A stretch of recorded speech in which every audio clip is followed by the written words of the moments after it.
fastest show in sports.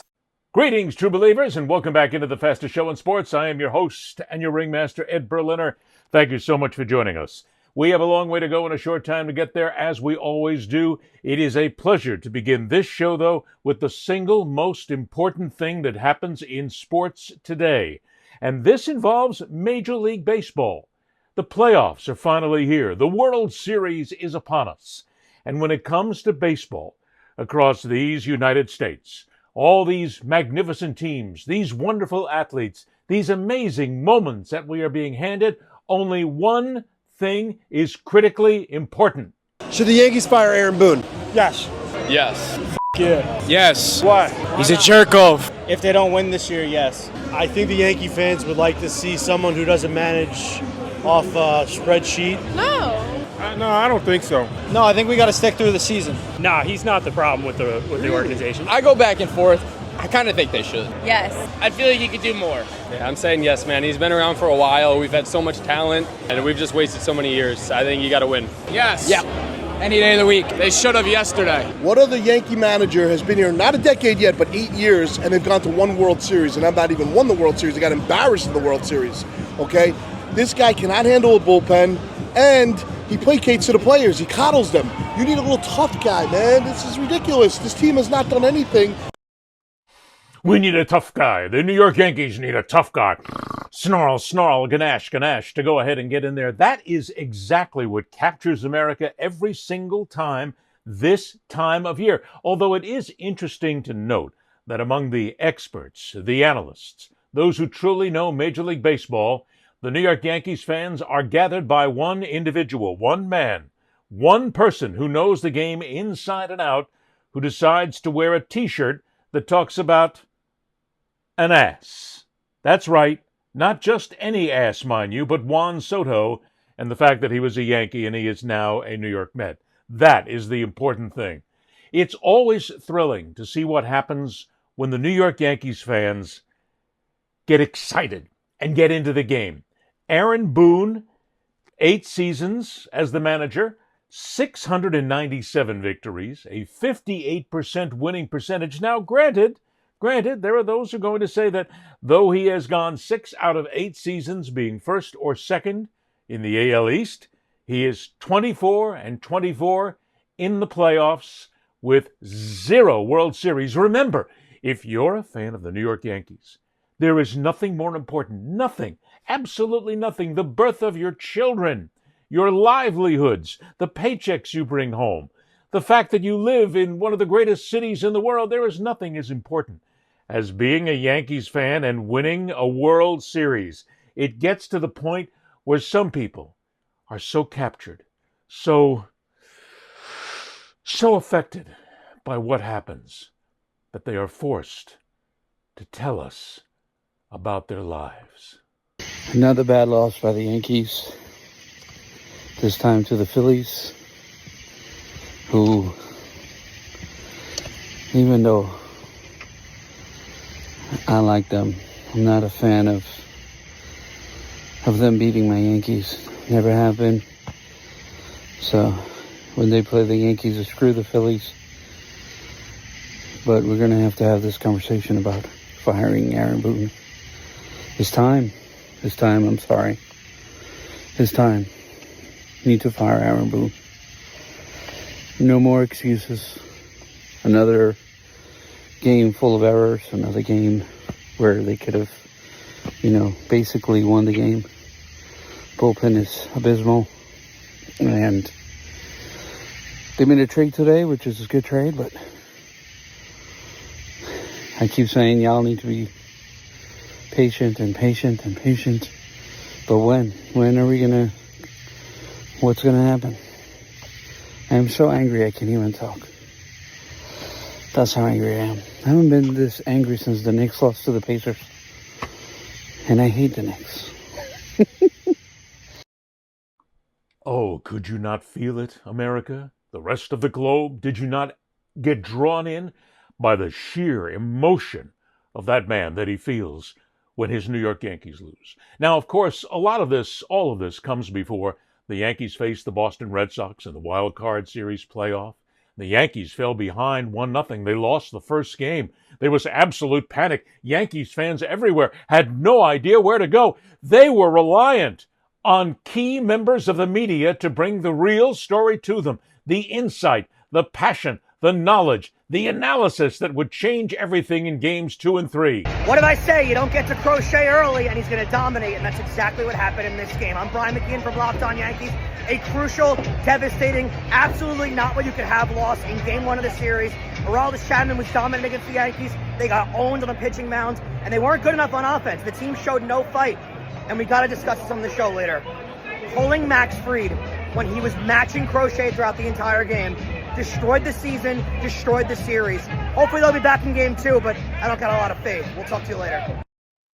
I ain't got a lot of faith. I can't tell you, but there's nothing as a media professional that brings me such joy, that makes me feel so good about my profession, that makes me know that I'm being given the exact inside story of any game in any event, than a reporter from something called Locked On Yankees, who's actually in the stands, who isn't covering the game as a member of the media, who's hanging out there with his smartphone, and who's filing his report from the stands after the game. Oh, huzzah, the beauty of it all. Oh, yes, these journalists today, how they really have themselves in a place where they can give us all the real analysis.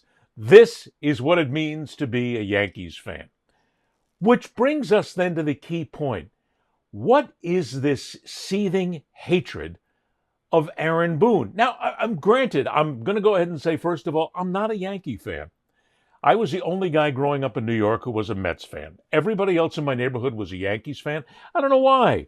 It was probably because at the time I worshipped Tom Seaver, whom I met years later and found out he was a real son of a bitch. But that's beside the point. I was a Mets fan.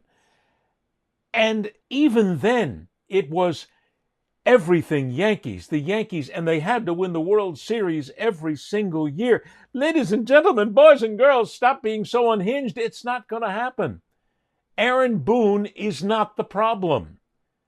Aaron Boone is simply a guy who goes out there, wins games. I know, I hear it. Yeah, but Eddie hasn't won the World Series, and we're the New York Yankees. Well, guess what? The rest of Major League Baseball has caught up with the Yankees. That's right, baseball is changing. It's no longer the Steinbrenner era. George Steinbrenner is dead. I didn't mean to actually hurt you in that, but George is no longer here. He's been gone a long, long time. So we don't have that era where you could just go out and spend crazy, bring in Reggie Jackson, bring in all these great players, bring in Dave Winfield, go ahead and win more championships. It doesn't happen anymore. It's just not the way the game works. And here's another thing when it comes down to all of this. Not only has baseball caught up with the New York Yankees, not only has the rest of the sport managed to actually get there. And if you look around, I mean, look, the Detroit Tigers are still alive. The LA Dodgers are the best team in baseball right now. The Boston Red Sox came up late in the season. The Chicago Cubs are playing for a World Series. The San Diego Padres were in there. All these other teams, they're just as good as the Yankees. It has nothing to do with any more about spending money. But the biggest thing to think about is, and this is why I love the fans. I love fans. I'm a fan guy. I will always stand on the side of fans. Because fans don't know shit about the game. I mean, look, I love you. I'm here to fight for you. But you just don't know shit about the game. And I can prove it. Back on August the 5th of this year, I got on my social media page, on my Facebook page. And I asked people, I said, all right, you guys, you're all so smart out there. You know so much about the game. So then you tell us, who's the new manager of the Yankees? You all want Aaron Boone fired. And that's one of the great things about when everybody talks about firing a coach. Who are you going to get to replace him? That's the next thing. So I asked. In a short span of a couple of hours, I got over 200 responses to people telling me about who is going to be the next manager of the New York Yankees. Jim Leyland? Hasn't Jim smoked himself to death by now? Joe Girardi? Ooh, let's just go ahead and pull back. Willie Randolph? Jay Johnson, who coaches the LSU baseball team? Brad Ausmus? Ralph Houck. Ralph Houck has joined George Steinbrenner, in case you don't know it. They're both dead. I mean, really, really, really dead. And Buck Showalter. Oh, and my favorite one was a monkey. That's right. There were 3 votes there that said, bring in a monkey to manage the Yankees. Guys, things are different. No club is as it once was. But this is the fun of being a fan. Aaron Boone is not going to get fired. Aaron Boone saved his job by winning against the Boston Red Sox. That's important. Because even if he doesn't win a World Series, he has shut up all the Yankee fans who hate the Red Sox. And he's put them to bed for at least another year. Now, granted, the Red Sox were nowhere nearly as good a team as the Yankees. The Yankees have much better talent overall, and the Red Sox struggled this season. But because you beat Boston, the evil, hated Boston Red Sox Nation, he gets a blow. Now, if he loses the next round, will he then go out? Maybe, but I doubt it. Because again, it comes down to whom is the replacement. I put this out there to absolutely everybody watching this show. Please, you have all my social media that is all talked about during the show. You know how to get in touch with me. Just tell me, but be logical. Who's the next manager of the Yankees? There is nobody else who's immediately out there who's going to make this franchise that much better and that much bigger. Boone has done a really good job. Has he done a great job? No. He hasn't won the World Series yet. And he has to. And they did get embarrassed by those Los Angeles Dodgers. But still, there is nobody else. You've got to admit the fact that analytics are here to stay. Aaron Boone is here to stay. He is going to be here, your manager, in 2026. I know that's tough. I know that's really difficult to hold. I know you're going to say that you'll hate the Yankees and you won't go back to the stadium and you won't go to a game and you won't spend $1 on a new t-shirt, but you will because you're a Yankees fan. And it's okay. But there is nothing to me more entertaining every year, this time of year, than the Yankees and the managerial situation. And then watching and listening to all these wonderful experts tell us all about who the new manager is going to be, because we know baseball better than the Steinbrenners. We know baseball better than anybody in the American League. We know baseball better than Aaron Boone. No, you don't. Relax. You beat the Red Sox. My Red Sox. Think of it that way, okay?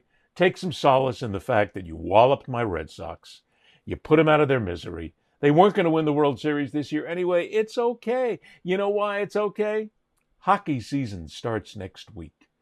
My Bruins are playing. That's another story for another day. Moving on. Let's stay in Major League Baseball, but let's go to something else that I have to ask a serious question about. Now, I am going to warn you that this next segment of the show contains really offensive language. And I'm serious. I'm not playing a game here. What we're going to talk about will involve one four-letter word. It's going to be, and if you don't like it, then don't listen. But you've been warned. This is going to be a very out front conversation. This is an adult conversation, okay? While watching the baseball playoffs, and I do tour social media a lot, I saw this post. This is from a poster called MLB Shit Talking. Okay, that's okay. Everybody talks a little shit here and then. But here's a picture of the Cubs and the Padres. And the picture says, the caption says, you think he knew, talking about the batter and the home run that was hit. But here's somebody on the post saying, fuck the Padres. I mean, that's the most important thing. The series is over. The Cubs have won. Fuck the Padres. What is it with this society that we have to just have such inherent, spiteful, nasty hate for another team? Look, and I'm going to be honest with you. When I was a kid coming up in sports in Miami, I used to cover a lot of University of Miami football. I was there when they won their first national championship. Howard Schnellenberger was a friend of mine, God rest his soul. But every time we gathered in the press box, there was always a discussion somewhere in the press box about the Florida Gators and the Florida State Seminoles. And it was all about how much we hate them. We hate them. Why do we hate them? Well, we hate them because they're Gators. We hate them because they're Seminoles. We hate them because they're our opponents. But why do you hate them? We hate them. Fuck them. Fuck the Gators. Fuck the Seminoles. It happened all in the press box. This happened. And to this day, I still don't understand it. This really raucous hate that we have that is polluting what should be just, and I'm really not trying to be Pollyanna-ish here, but shouldn't the competition, here we go, I'm going to get drilled for this one. Shouldn't the real competition of sport be what this is all about? Shouldn't we always be enjoying what goes on in front of us? Shouldn't we be reveling in the exceptional talent of people doing things that we can't do? Hey, look, I said earlier, I'm a big hockey fan. And I mean, the beginning of my fall happens when the NHL season opens. And as a Bruins fan, there's a couple of teams in there that we just hate as fans. And that's the Toronto Maple Leafs and the New York Rangers. And now, of course, the Florida Panthers. Because the Panthers, whom we and everybody else used to beat the crap out of, have now beat the crap out of us and everybody else in winning 2 straight Stanley Cups because they are the best team in the National Hockey League coming into this season again. But we hate them. But, I mean, this fuck the Panthers, fuck the Maple Leafs, fuck the Rangers. No, okay, I don't like them. They're not my team. I root for my team. Those are the guys I want to win every single game. I know they're not going to. And when it's over, I'm going to look at, well, while the game's going on, any game, I go, that was a really good hit. Oh, that was a really good play. That was a good defensive play. That was awful. That was terrible. You know, I watch it. Maybe it's because I've been in the media my whole life. And when you sit in press boxes, you can't root for a team. You could quietly, a lot of guys did, but you're there to be objective. So maybe I become a little more objective over the years because I can appreciate really great sports, really great moments, really great performances because I can't do it. I can't get out there and I can't hit a home run and I can't throw a touchdown and I can't score a goal. I can't do it. I'm not that talented athletically. I wish I was, but I can enjoy what they're doing. So my whole point here is, can we just back down a little bit? Look, as Yankee fans, I know you hate the Red Sox. And now you're going to hate the Blue Jays. I know you hate the Dodgers. I know the Dodgers hate the Giants. It goes on and on and on. I know the Rays hate the Marlins. Well, really, there's not, because there's not much of a competition there, actually, because they're just 2 Florida teams that aren't very good. But how about backing off a little bit? How about not saying F the Padres, F the Red Sox, F the Yankees? How about enjoying the absolute brilliance that goes on the field or on the ice or on the court and just having fun and not getting all tied up in it? It's a game. It's a sport. When it's over, it's over. The game is over. My team lost. My team won. I feel terrible. I feel great. It's not going to destroy me. I mean, if the Bruins were in another Stanley Cup and they lost the Stanley Cup again, that might put me into a catatonic fit for about 48 hours. But in the same breath, it's just a game. I'm not going to get that upset about it. So do yourself a favor. Don't get all upset about this. And don't with all this effing shit. Come on, let's just effing shit. Listen to me. But there's a line to be drawn. Draw the line. Enjoy the game, okay? Moving on. The WNBA is a complete organizational disaster at this time. At a time when they should be reveling in the marvelous play, the wonderful athletes, the strides that they have made in the American sporting scene, the WNBA is a shitstorm that right now needs a tremendous overhaul. This all began, actually, well, it didn't really all just begin, but a couple of weeks ago, the head coach of the Minnesota Lynx, Cheryl Reeve, after a game where the fouls weren't called, where players were nearly injured badly, where it was just a disaster on court thanks to the officials, Cheryl Reeve met the media and said this. And we talked about how dangerous it can be. You're hearing it from the other series. You're hearing other coaches. You're hearing Becky talk about when you let the physicality happen, people get hurt. There's fights. And this is the look that our league wants for some reason. We were trying to play through it. We tried to make excuses. One of the best players in the league shot 0 free throws. 0. And she had 5 fouls. 0 free throws. Got her shoulder pulled out and finished the game with her leg being taken out and probably has a fracture. And so if this is what our league wants, okay.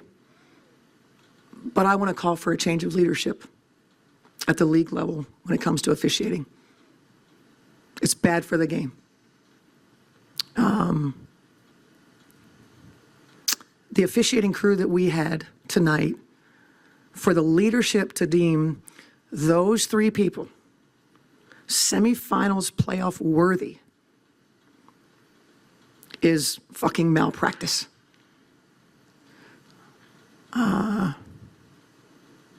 I can take an L with the best of them. I don't think we should have to play through more than what they did. We got players, Masha's on the glass and gets fucking cracked, and there's no call. And all of them said, it wasn't my call. I don't know. I didn't have that. I didn't see it that way. They're fucking awful. Cheryl Reeve is exactly correct. This is what the WNBA wants. The WNBA looked at their sport and said, okay, we have the NBA here, a very physical game. Fans love the physicality of the game. They love that nature of the game. There are fouls that are called. There are hard fouls that we let go. There are great players who are fouled. There are great players who do the fouling. We have to let it go because fans want physical basketball. So in the WNBA, when they actually got great players coming into the league here, they decided to use them as marketing. Granted, nothing wrong with that. But at the same breath, what they're doing is they are allowing the overtly aggressive, be tough, get in there, fight. They want people to look at the WNBA and not look at them as female basketball players. They don't want them to see them as women. They want them to see them as basketball players. And they equate that then with the NBA player, the tough, rough kind of basketball that goes on there. They want that kind of play because they believe that that is what you will watch. The WNBA has quietly long believed that if they focus on women's basketball, most people won't watch because they don't watch women's basketball. Now, this is the belief. This is the belief that goes on here. So we have to market the game as something a lot tougher. We have to market it along the lines of the NBA. We have to market it as a physical, tough game that people are going to appreciate, and they are then going to forget these are female athletes. Because no matter how you slice it, you can go ahead and tell me I'm wrong, you can go ahead and scream up and down, but there is still a faction in this country when it comes down to fandom and marketing and sales and all the money that's spent that doesn't really enjoy women's sports, that looks down on women's sports, that says it's second to men's sports, sometimes maybe even third, don't know what second is, but they don't like it because it's women's sports. They are, of course, dead wrong because the women athletes, especially in the WNBA, are sometimes, in my opinion, better than the NBA guys. I mean, I've watched both. I'm not a basketball fan, but I've watched both, and I have seen incredible skill on the women's side and incredible skill on the men's side. But the WNBA does not want you to think that these are women basketball players. They want you to think that these are basketball players who happen to be women, which they can then market to a female audience. They will, of course, market it as it's good for daughters, it's good for kids, it's good to show them that something else exists than the NBA. That's all marketing. That's all about making a buck. Everybody wants to get rich, right? So that's what it's all about. Market it as basketball and not women's basketball. And if the women on the court are just as tough, if they're physical, if they hack a sack, If they go crazy on the physicality of the game, if somebody gets hurt, it's okay because we're tough. We're just like the NBA, and that's why people are going to watch. That's their belief. Is it true? It probably is. To some people, it's probably true. To some basketball aficionados sitting out there, it probably is when they're looking at the game, and these are guys, for the most part, who will go, yeah, boy, that's good. Boy, they play just like the NBA players. It's a mindset that they have. So Cheryl Reeve is exactly right when she says this is what the WNBA wants and what they believe will succeed. Now, the next step is when the bomb was dropped and Nafisa Collier came out and put it right on the line. Shocked everybody. The real threat to our league isn't money, it isn't ratings, or even missed calls, or even physical play. It's the lack of accountability from the league office. Since I've been in the league, you've heard the constant concerns about officiating, and it has now reached levels of inconsistency that plague our sport and undermine the integrity in which it operates. Whether the league cares about the health of the players is one thing, but to also not care about the product we put on the floor is truly self-sabotage. Year after year, the only thing that remains consistent is the lack of accountability from our leaders. The league has a buzzword that they've rolled out as talking points for the CBA as to why they can't pay the players what we're worth. That word is sustainability. But what's truly unsustainable is keeping a good product on the floor while allowing officials to lose control of games. Fans see it every night. Coaches, both winning and losing, point it out every night in pregame and postgame media. Yet leadership just issues fines and looks the other way. They ignore the issues that everyone inside the game is begging to be fixed. That is negligence. She's right. The one thing that Collier said, the one word she said in her statement that really rings true is negligence. The management, the operational level, if you will, at the WNBA has been completely negligent from the very first moment of last season when they started to get some really great players. Terribly negligent. Now, they're marketing the game, but they're marketing the game because they have to, and they've got to get the bucks in there. They've got to feed the TV contracts, and they've got to feed the sponsors. But when it comes down to officiating in the WNBA, it's a freaking disaster. I almost went there. I almost went to that word. Maybe I should, maybe I shouldn't. It's awful. The officials are second-rate, third-rate, fourth-rate officials. They barely know how to call a basketball game. They miss more calls than they make. They don't even make calls when they should be made. They are allowing. The issue here is the players themselves know that they can get away with the hard foul. So they know it's not going to be called. They know it's going to be overlooked. They know it'll be a small foul if it's called. So they'll take it. They'll take the foul and they'll walk away. But they'll be as physical as they want. The officials in the WNBA have completely lost control of this game. Totally. All you have to do is watch any one of the games. It's abhorrently bad, the officiating in this league, because it's something that the WNBA really didn't think about. They really didn't focus on it. Again, this comes down to the fact that they want basketball. They want their game to be marketed as basketball first, not women's basketball. They don't want you to think of this as women's basketball. In the minds of the marketing people at the top of the WNBA, if you watch this game and go, that was great women's basketball, they failed. They didn't do their job because they want you to see this as basketball. They want you to go watch an NBA game, come watch a WNBA game, and not really be able to differentiate between the two. You're going to be able to see that the talent skills are just as equal in so many ways. You're going to see that the WNBA game, the women's game I was going to say, is played at a different level. That there are no sky-high hook dunks here. That the game is different. The ball is different. You know, the way the game is presented is different. That's okay, but it's still basketball at its heart and soul. But the minute you think about this as women's basketball, they've lost. And that's why they want it to be a tough basketball league that people will look at and go, it's completely the same as the NBA. I have favorites here in the WNBA. I have favorites here in the NBA. All of this comes down to the leadership of the WNBA.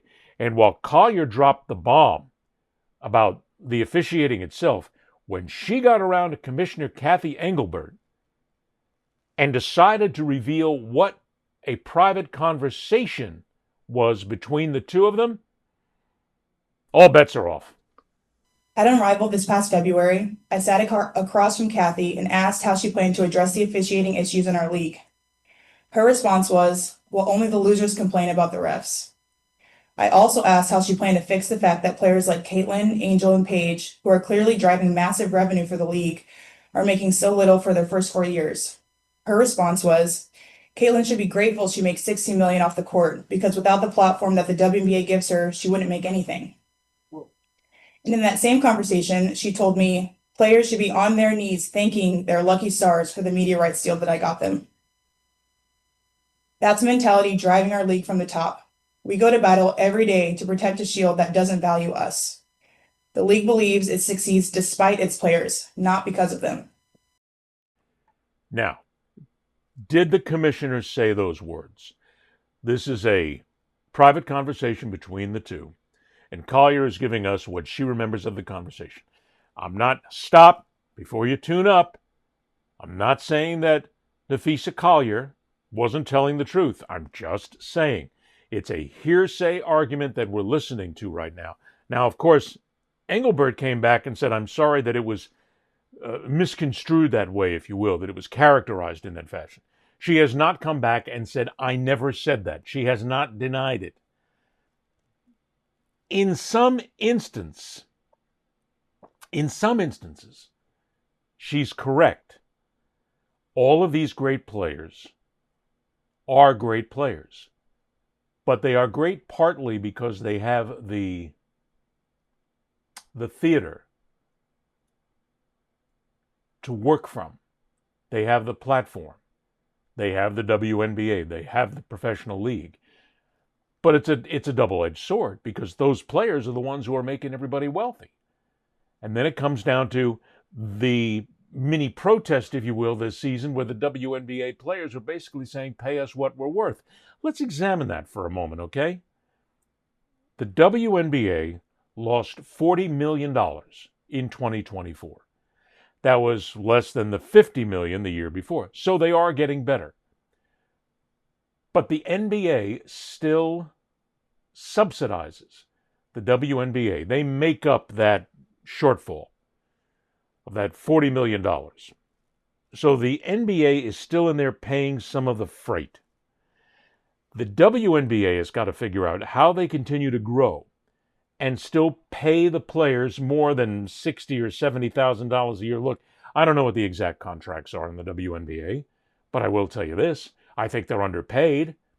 In this day and age, when you make so many millions of dollars from sponsorships, from so many other areas, personal sponsorships as well as what the league gives you as well, there's no doubt these players deserve. Look, and it's one of these great arguments in sports.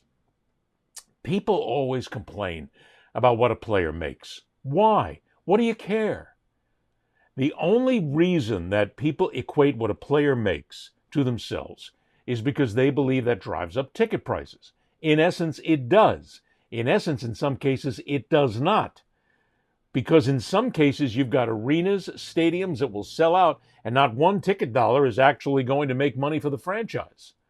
It comes from all the television deals, the sponsorship deals, all the side deals that are on right now. And the WNBA is making money. They're getting there. But the players do deserve more. And the players do deserve to be fairly compensated. But at the same breath, they're not going to get there with this current leadership. The commissioner of the WNBA will stay in power unless the NBA says you're out. Adam Silver pulls all the handles here. And if he decides that she stays, she stays. If he decides, and the Board of Governors in the NBA decide that she goes, she goes. The problem with it is now, he has got an insurrection of players who are across the board saying this is exactly who the commissioner is. We're not surprised. when she denigrates players like that, when she speaks down to them, when she speaks low of them, we know that that is who Kathy Engelbert is. We know her. That's what they're saying. They're not saying that in so many words, of course, but even Caitlin Clark is saying it. Others are basically indicating that this is the kind of leadership we have. What he has here are players who are coming down now. Collier and so many others in the negotiating phase are coming down to a new CBA. Will the players strike? They might. I love it when people say, go ahead and strike. It's just a bunch of women basketball players. Nobody cares. Wrong. The league is in a huge growth cycle right now. The league is making money. The NBA wants to make sure they make money because they want to stop subsidizing this league. The sponsors are in there right now for big bucks, and they want to be kept happy. So the players actually do have something to say here if they decide to walk out. Unfortunately, it's the end of the season, and it won't come around till next year, so we got lots of time to get there. But the players are pissed, and they should be. The management sucks. The leadership sucks. The officiating is abominable. It's so bad in this league. And if everything blows apart, they start to lose money again, and the WNBA takes a dive. I mean, there might be a couple of leagues out there, the 3-on-3 unrivaled league, maybe, that might do something for a few people, but it certainly is not a professional league the level of the WNBA. They have got to keep this together. It's a legitimate sport. It's an excellent sport. It's a competitive sport that in many ways is fun to watch if you're a basketball fan. Again, I say this up front. I'm not a huge basketball fan. If you asked me the four major sports, I would tell you that hockey, baseball, and football will go before basketball for me. That's just me. But as a sports guy who's been doing this for decades, I can tell great talent when I see it. And these WNBA players are great talents. They deserve what they get. Adam Silver and the NBA has got to fire Kathy Engelbert. They must fire the commissioner of the WNBA. They got to clean this mess up. And the only way to clean it up is to get her the hell out of there. She engenders not one bit of confidence from any of the players or any of the coaches. Because at the end of the day, the buck stops here.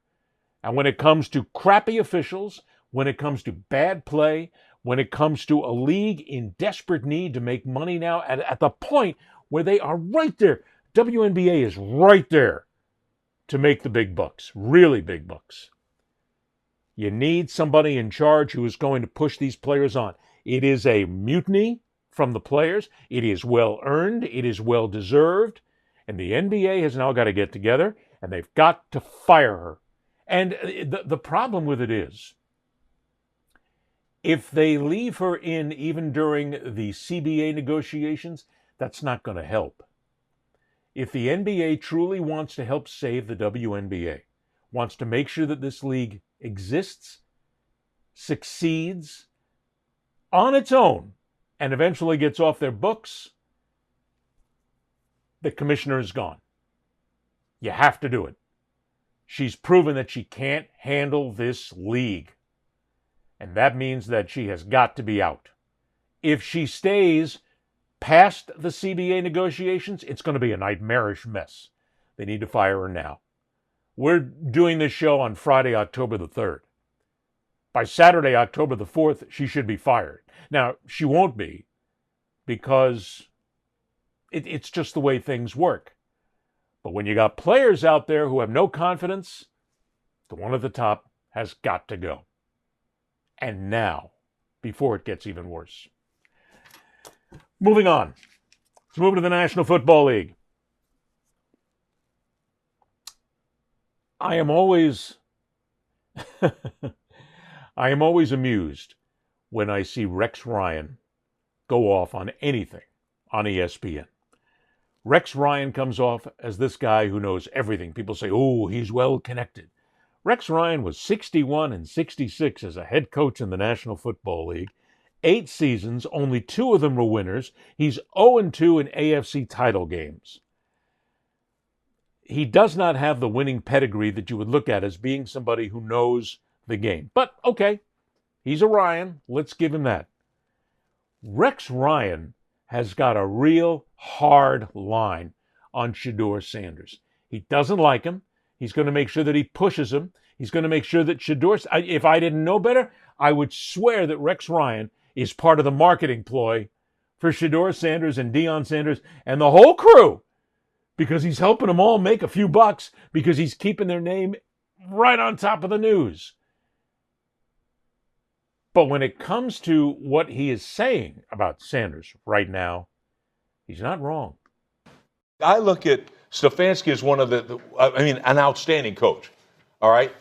But why the hell isn't he putting Shedeur Sanders? We're all waiting to see this Shedeur Sanders be the guy, or Gabriel, whatever. Something's missing.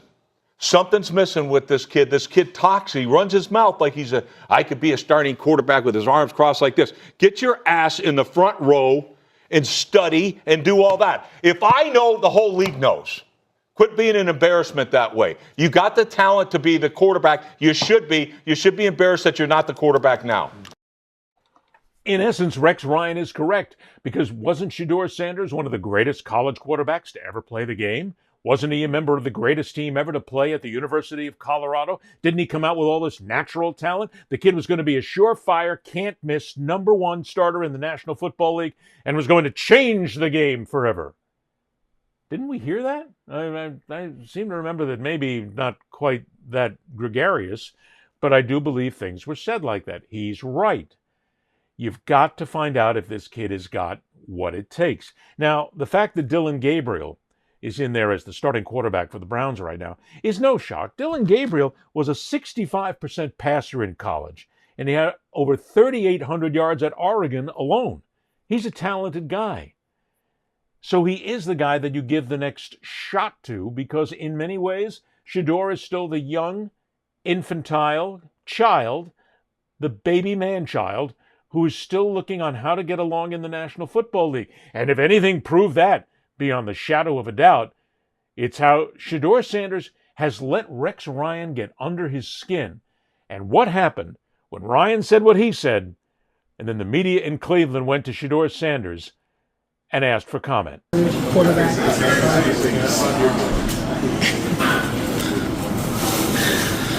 Vocally, anything to say? I guess yourself having fun. I guess one more. I guess what do you think you have to show? Show to the coaches, just to have them have that belief in you that you can be ready. What can you say?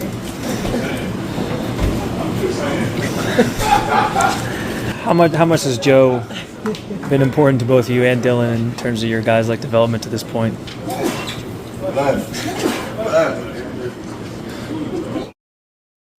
Shedeur Sanders continues to be the biggest baby infant man-child in the National Football League. He's an embarrassment to himself. He's an embarrassment to the Browns. He's an embarrassment to the game, because all he thinks this is showtime for him. And guess what? He just got some of his showtime because we showed the clip and a lot of people have shown it.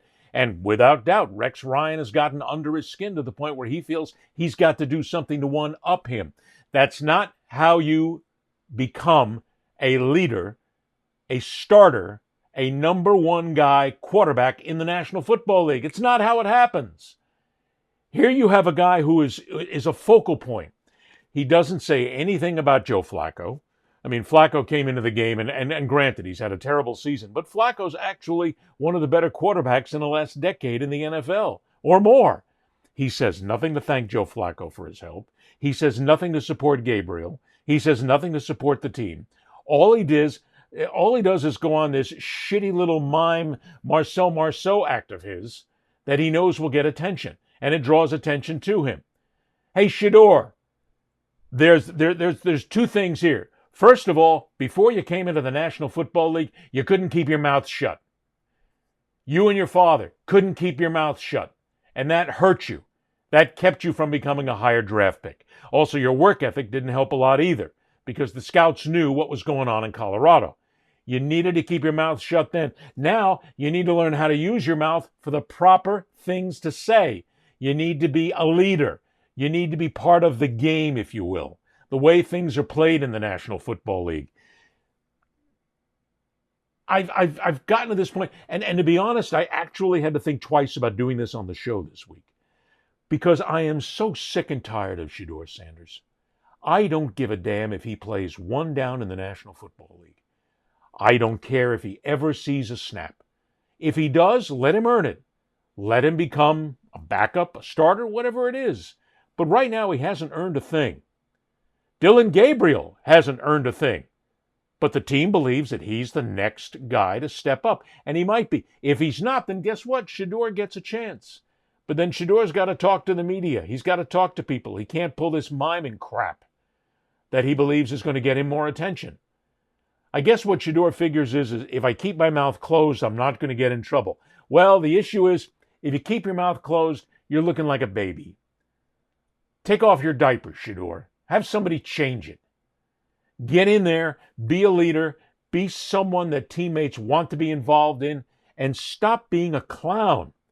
I mean, the only thing missing from Shedeur Sanders these days is just having a big red nose stuck on his, one of the rubber noses put on there. And he's perfect for it.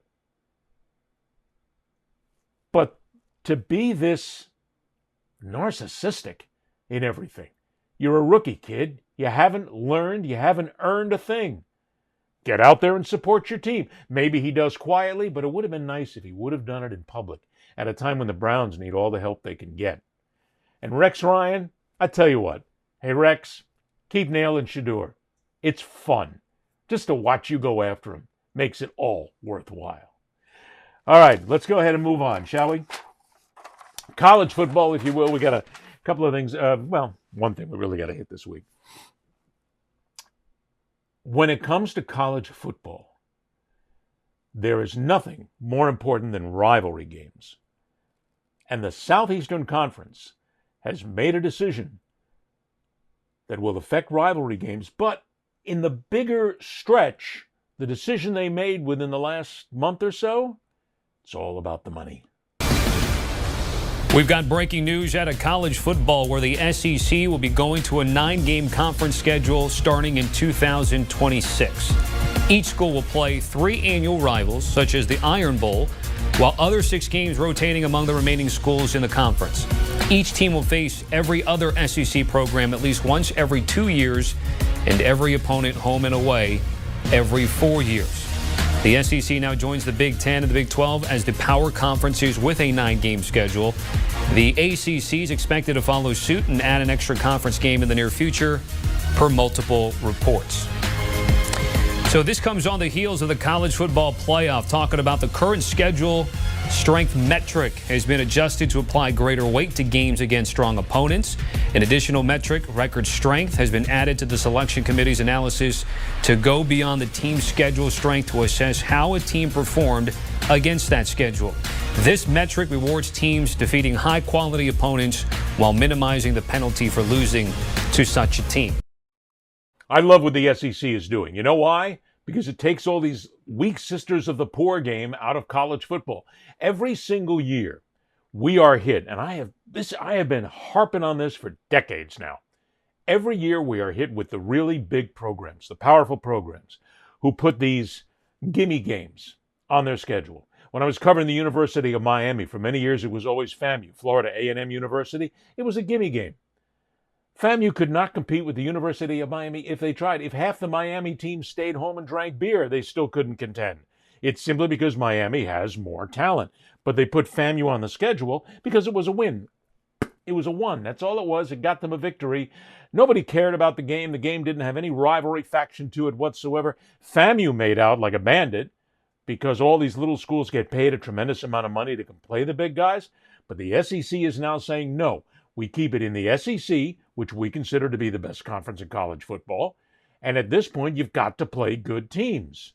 That's 9 games. And you're going to play your rivals still. They're going to come around at the right time. But this is not about rivalries. This is not about anything as ridiculous as making sure that it's rah-rah, sis, boom, bah on the sidelines and you get to play for a trophy somewhere.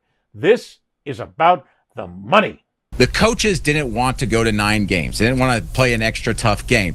The athletic directors and presidents did. And why is that? Well, for a long time, they realized that costs are rising with the new revenue sharing era. They need more revenue streams. And playing an FCS opponent or some lower tier group of 5 opponent wasn't selling tickets. Also, a lot of schools have been raising their ticket prices to prepare for the revenue share era. So not to upset fans and to continue to draw eyes to them, they're saying we need to go ahead and move to a 9th SEC game. Also, they're going to get more money from their broadcast partner, ESPN. My sourcing tells me it's going to be close to an average of about $5 million extra each year for each team in the SEC. Every single decision that is made at any level of college football in every conference right now is because of money. The big guns have come. Finally, college football is going to cash in like nobody's business. They are going to be one of the wealthiest, if they're not already, one of the wealthiest sporting leagues, organizations, groups, if you will, in American sports. Because fans want it. Fans want to see these games. And not only that, the Big Ten and the Big 12 are running the show. Because when the Super Conference comes around, and it will, mark this down, we've heard this all before, but put this in stone. The Super Conference is coming. And the Big Ten and the Big 12 right now are the ones running the show. The SEC wants to sit out there and say, hey, we're the best conference in college football. Guess what? You're good, but when it comes down to the money, you're falling behind. The Big Ten and the Big 12 right now, they are running the show. And they're the ones that are going to decide who is in and who is out when it comes around to this Super Conference idea. Fans, look, your rivalry games are going to stay. They might skip a year. Who cares? Who cares? Is it really that important to fans that they have the rivalry games? I'm not even so sure anymore. I mean, granted, there are some who will say that we've got to play this team every year. We've played them for 100 years. We've played them for decades. But that's not what college football is about anymore. College football is professional football junior. And in that stead, it is all about the cash. So the SEC saying you have to play one more conference game means you're keeping great competition within the conference. You're not allowing somebody to go out and play a weak sister of the poor and just go ahead and get a 75-2 victory because it looks good on the record and it pumps it up. You've got to be better. When it comes to the college football playoff, you've got to play the hard competition. If you can't live against the hard competition in the season, then you're out. This is another reason why I have said for so many years that college football needs to go to some kind of a relegation system like in soccer. Each year, you play certain teams. As you move up the ranks, you get to play better teams. As you come, let's say you come from a C group to an A group, then you got to play A and B group teams. If you're a B group, you got to play the A and the C's. If you're the C's, you got to play the uppers here and the B's and the C's to try and get better. Look, it's not that hard.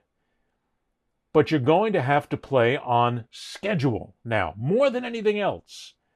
And those games are going to make money. And there's another factor here, too, to think about. The SEC is not doing this because they want to. The SEC is doing this because they are told to. Their master is Disney, ESPN. The college football conferences right now, their masters are the television networks. They're the ones pulling the strings. They're the ones making sure that the money keeps getting funneled. So if they tell them to do it, they will do it because they have to. And if it comes at the expense of a rivalry game here and there, who cares? And I really don't think you, the fan, will care either. As long as you get to watch your team, and your team gets to contend for a national championship or a conference championship at least, but as long as you're in a contention mindset, you're going to be happy. Okay, we don't get to play the big rival again this year. Okay. Hey, we're contending for a national championship. We're contending for a conference championship. I don't know if fans are going to be that upset. But at the end of the day, this is all about where the money is set, who gets the big money, and how it gets distributed. And if the SEC, well, it's funny, we're talking about the SEC here. The ACC is dead. Look, the ACC has got to understand that you're just not that good. You got one great team, maybe 2, maybe 3. But when it comes to the overall stretch of things, Big 10, Big 12, SEC are going to run the show. Eventually, the ACC will die. It will get absorbed by somebody else. It will be its players. The first time that there's a super conference and Miami and Florida State leave and Clemson leaves for the super conference, ACC is dead. That's why they're barely hanging on at this point. That's why the SEC will do what they're told by ESPN. Get rid of the rivalry game. Put another conference game in there. If you say you're the best conference in college football, then play your games in the best conference. Unfortunately, we are still going to get the weak sisters of the poor games that are going to lead off the year if you're one of those programs. Now, a lot now, here in 2025, to begin the season, you saw some really good games. You know why? Because the networks pulled for it. Because the ESPNs, the Comcasts, the Disneys, these are the people that are saying, you will make us the money, you will play these games. We'll back it, we'll pay you. Done. Well, there's a chance we might go 0-1. Yeah, but there's also a chance we can go 1-0 and we can contend for a college football playoff berth. Everything now is more focused on the end than it ever was in college football. And frankly, I think that's a good thing. Because college football is professional football. It may as well go ahead and just drop the pretense. It is college football in name only. Now, with all this, what happens when the players unionize? Oh, you ain't seen nothing yet. Moving on, finally, our clickbait section of the show. We did this a couple of weeks ago, and it got some very good attention on social media and on email, and people getting a hold of us as well. Every single day, the internet pushes out ridiculous, nonsensical bullshit that is nothing more than clickbait, and people fall for it all the time. So in sports, we're going to bring this to your attention so that hopefully you will not be a sucker. Our first clickbait this week has to go to Bad Bunny, because here's a post from something called Amazing People. Now, you know right away that something's wrong when something called Amazing People puts it up there. That could be from anywhere. Puerto Rican rapper Bad Bunny accused of racism after NFL announces decision to have him headline Super Bowl 60 halftime show. There is no racism. There is no such thing. Nothing happened. He doesn't hate America. He hates Donald Trump, but then again, so do a lot of people. But it's all complete bullshit. Don't fall for it. Our second one comes from something called The Daily Scoop, where Janine Pirro demands the NFL cancel Bad Bunny's Super Bowl halftime show. She roared, Bad Bunny is not about music. This is a scheme. The NFL has turned America's biggest stage into a tool to push globalist agendas and humiliate its loyal fans. Don't you think if she would have said that, it would have been like right up on the page of Fox, NBC, CBS, ABC, CNN? It would have been right up there if she would have said it. But no, it's an exclusive for this post on Facebook. Number 3, from NASCAR Race Today. Bubba Wallace boldly claims he can be NASCAR's most marketable and successful drive. Not driver, drive. According to him in a quote, Chase owns the trophies, Blaney owns the crowd, but I own the future. I'm the one who will drive NASCAR beyond them both. And that's why I'll be the biggest. That post generated more racist comments from people basically talking about Bubba Wallace because he's black and he's arrogant. But again, it's a complete fabrication. He never said it. Again, if Bubba Wallace would have said that, that would have made front page news across every legitimate NASCAR platform in America. As a matter of fact, if Bubba Wallace would have said it, NASCAR would have been on his ass in a heartbeat. Clickbait. Fake. Fraud. Don't fall for it. Next up, from Movie List. Breaking news, Travis Kelce just surprised the Kansas City Chiefs and the entire NFL with a shocking statement. A shocking statement. Football should not be associated with politics. Stop mentioning Charlie Kirk because, again, politics thrown in there. It excites people. It enrages them. Charlie Kirk, and the debate continues and will for a long, long time. He never said it. Complete fabrication. And finally, one I just picked up this morning from something called PR Informa. Ooh, that's got to be legitimate. It's got PR in the name. Where is America's singer? Coach Sean McDermott allegedly delivered an angry reaction expressing strong dissatisfaction with the organizers' decision to have Bad Bunny, whom he described as a non-American LGBT artist and accused of being... They didn't want to spell the word racist there, I guess, for fear to get caught. Appearing at the NFL Super Bowl of 2026. People. These are all bullshit. Every single one of them. Yet every single one of them I clicked into, and people are believing it. They're going at it like it's absolute fact. Stop being a sucker. Stop falling for the clickbait. We'll see it. We'll bring it to you. We'll make sure you're not in there getting hammered all the time by it. But take a breath. If it's coming from a poster that is not a legitimate news source, or that looks like it's based in Manchuria, or looks like it's based in Hungary somewhere, you know it's not true. So you shouldn't fall for it. The problem with it is if you propagate it, if you repost it, if you put it up there, you are helping push what is basic bullshit. You're just as bad as they are. You're pushing the nonsense. Stop pushing the nonsense. Stop being a sucker. You don't need to be. The job of we talk show hosts here is to make sure that you're getting the facts, you're getting the reality, you're having some fun, you're enjoying sports for what it is, not getting onto social media and shoveling all the bullshit. So, no bullshit this week. Take it easy, take a breath. When you see something like this, look where it's coming from, and you'll thank me in the morning. Don't forget now, you can go ahead and subscribe to us on the YouTube channel at The Fastest Show in Sports. You get full episodes, you get segments, you get small chips of the audience, you get small pieces of it all the time. And if you go to wherever you get your audio podcasts, there you'll find the show. Please subscribe. Please, please, please, please. Please subscribe. Keep us rolling. Keep us going. We got a lot more coming your way. Thanks for joining us. Until next time, I'm Ed Berliner. Rock on, true believers. See ya! That's all, folks.